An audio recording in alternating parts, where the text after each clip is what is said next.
अल्हम्दुलिल्लाह रब्बिल आलमीन अस्सलातु वस्सलामु अलैका या रसूलल करीम अम्मा बाद फ़ाऊज़ बिल्लाहि मिनश शैतानिर रजीम बिस्मिल्लाहिर रहमानिर रहीम।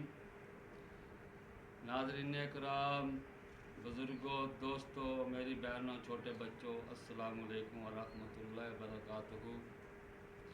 आज का हमारा वीडियो का टॉपिक है कि अल्लाह पाक ने 6 दिन में ज़मीन और आसमान और जो इसमें है बनाया। जब आसमान न थे और ज़मीन न थी तो अल्लाह ताला का अर्श मल्ला कहाँ था, किस जगह पर था?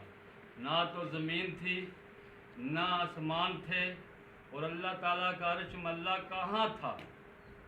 आज का इस वीडियो के टॉपिक दोस्तों यही है कि आपके नॉलेज में ये इल्म चला जाए कि अल्लाह का अर्श महल्ला कहाँ था।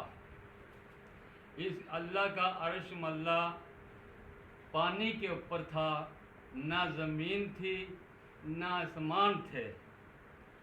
और जहाँ पे अब खाना काबा है इस जगह पर अर्श महल्ला पानी के ऊपर था, जिसका सबूत कुरान पाक में पारा नंबर 12 आयत नंबर 6 अल्लाह पाक सूरत हूद में अल्लाह ताला फरमाता है वहुवल्लज़ी खलक़स समावाति वल अर्दा, कि वो वही है जिसने पैदा किया आसमानों और ज़मीन को फी सित्ताति अय्यामिन 6 दिन में